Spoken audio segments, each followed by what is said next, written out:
last week, Knight Silksong released, and it just about broke the internet. However, there was another Metroidvania game that was released that day, and it's from an unlikely publisher, Atari. So today, I'm going to see how the game Adventure of Samsara performs on Android with the help of a Windows emulator. I'll be using GameHub here, but it's basically the same as Winlator. So be sure to stick around toward the end of this video so I can show you the full container settings that I'm using here. For those who are not familiar with the title, Adventure of Samsara is an indie game from a Brazilian studio called Ilex Games. It was originally announced back in 2016 under the name Tower of Samsara, but the Kickstarter campaign was unsuccessful, so the project was ultimately acquired by Atari.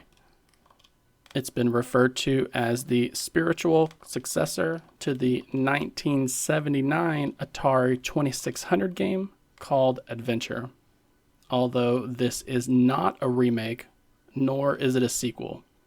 It merely draws inspiration from elements of the classic, including exploration, curiosity, and hidden secrets. As mentioned, it's a Metroidvania style game, and it uses 2D pixel art graphics to tell that story. So far, the game has been performing exceptionally well with the Snapdragon 8 Elite, which is honestly to be expected considering it's an indie game and that isn't terribly demanding either. You can see my FPS has been very steady, right at 59 to 60 frames per second. So you can expect to see similar results on higher end devices. However, if you have a low end or mid-range smartphone, then I would greatly appreciate it if you could share the details of how this game is performing on your device. So, as mentioned, this is a Windows emulator called GameHub.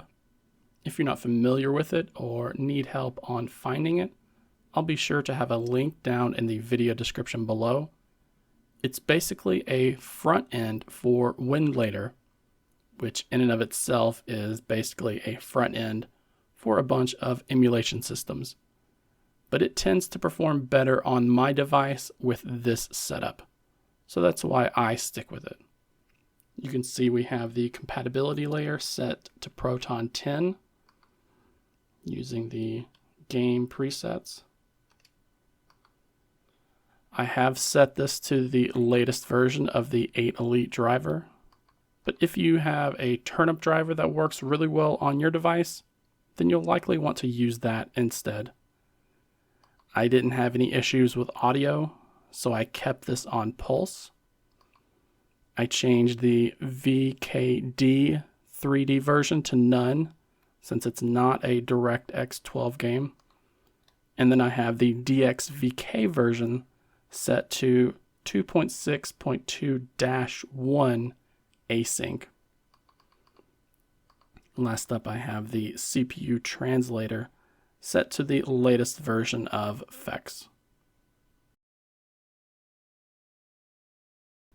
It's not totally surprising to see Adventure of Samsara performing so well on an Android smartphone with the Snapdragon 8 Elite.